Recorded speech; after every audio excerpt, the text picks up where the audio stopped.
எனக்கும் அயலிக்கும் ஒரு வேலை இருக்கு, அதனால நாங்க ஸ்கூலுக்கே லேட்டா தான் போவோம். அப்படியா சிவா? இவளை வேற ஸ்கூலுக்கு கூட்டிட்டு போயாகணும். இவளை யார் கூட அனுப்புறது? நான் வேணா கூட்டிட்டு போறேன்.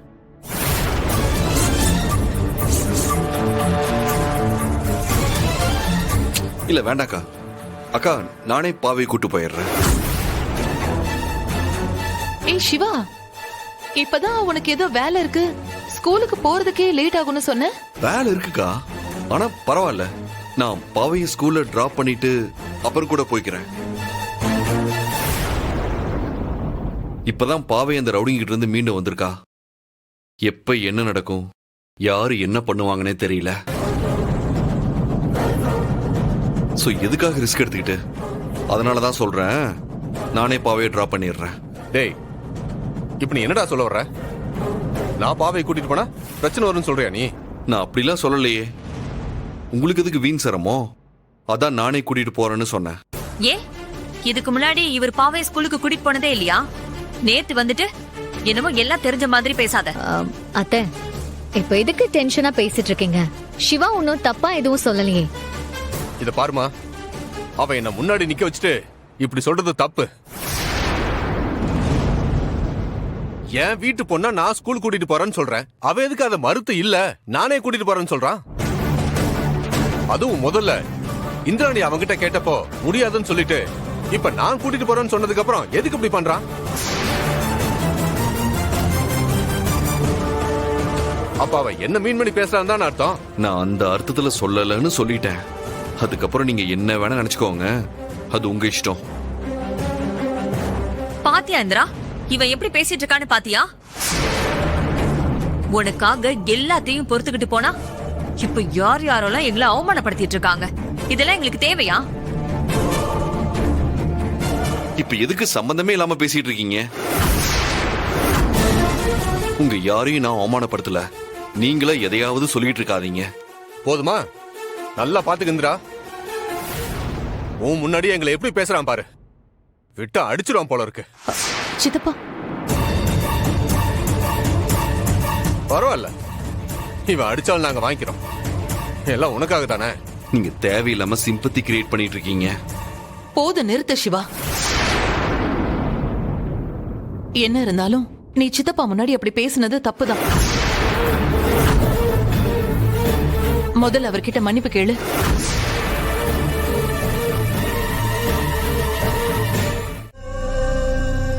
சிவா,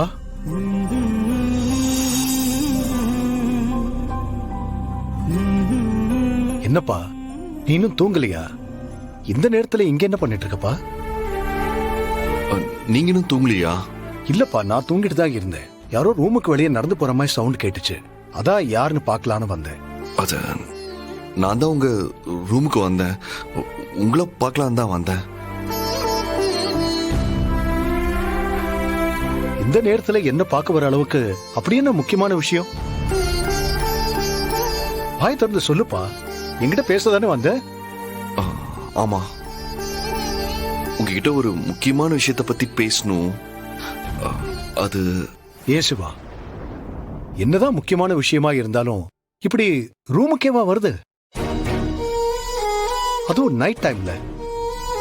செல்வநாயகியோ கபிலனோ பார்த்தா என்ன ஆகும்னு தெரியும்ல. நான் தான் உங்ககிட்ட ஆல்ரெடி சொல்லிருக்கேன்லப்பா. அப்புறம் ஏன்பா இப்படி செஞ்ச? எதுவா இருந்தாலும் காலையில பார்த்து சொல்லலாம் இல்ல? சாரி, நான் வேணும்னு உங்க ரூமுக்கு வரல. நான் சொல்ல வந்த விஷயம் நீங்களும் சம்பந்தப்பட்டது. அதான், அதுவும் இப்பதான் எனக்கு இந்த விஷயமே தோணுச்சு. அதான் உடனே சொல்லிடலான்னு வந்தேன். சரி சொல்லு, என்ன விஷயம்? நாளைக்கு அம்மாவோட நினைவு நாள்.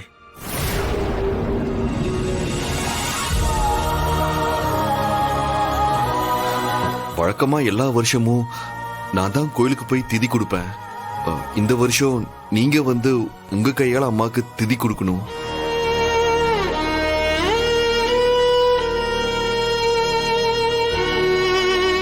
இதையும் நானா கேட்கல, இது அம்மாவோட விருப்பம். அதான் எனக்கு தோணுது. கொஞ்ச நேரத்துக்கு முன்னாடி அம்மா என் கனவுல வந்தாங்க. எனக்கு விவரம் தெரிஞ்சு இத்தனை வருஷத்துக்கு அப்புறம் அம்மா என் கனவுல வந்தது இதான் ஃபர்ஸ்ட் டைம். அதுவும் அவங்களோட நினைவு நாளுக்கு முன்னாடி வந்திருக்காங்க. அம்மா என்ன சொல்ல வராங்கன்னு என்னால புரிஞ்சுக்க முடியாம யோசிச்சேன். அதுக்கப்புறமா தான் நான் இந்த முடிவுக்கே வந்தேன். என் சின்ன வயசுல இருந்து என்னோட ஒரே லட்சியம் உங்களை பார்க்கணுங்கிறது மட்டும்தான். ஆனா அப்படி பார்த்ததுக்கு அப்புறமும் என்னால உரிமையோட உங்களை அப்பான்னு கூப்பிட முடியல. நீங்க என்கிட்ட கேட்டுக்கிட்ட ஒரே ஒரு காரணத்துக்காக தான் நான் அதையும் பொறுத்துக்கிட்டு இருக்கேன். இப்ப முதல் முறையா நான் உங்ககிட்ட இந்த உதவியை கேட்கிறேன்.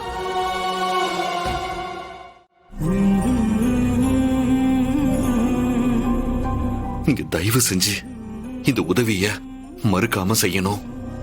உங்க கையால திதி கொடுத்தா அம்மாவோட ஆத்மா நிம்மதியா சாந்தி அடையும். நான் அப்படிதான் நம்புறேன்.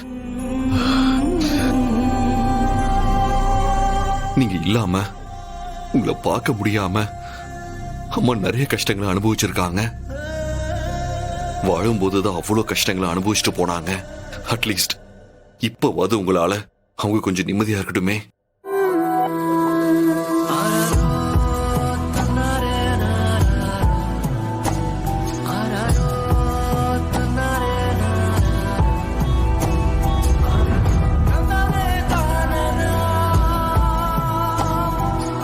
நான் வரேன் சிவா. சங்கரிக்கு என் கையால திதி கொடுக்கறேன்பா.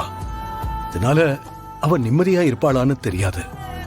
ஆனா இப்போதைக்கு நான் செஞ்ச பாவத்துக்கு இது ஒண்ணு மட்டும்தான் பிராயச்சித்தம் தேடுற ஒரே வழி. நீ போய் நிம்மதியா தூங்கு.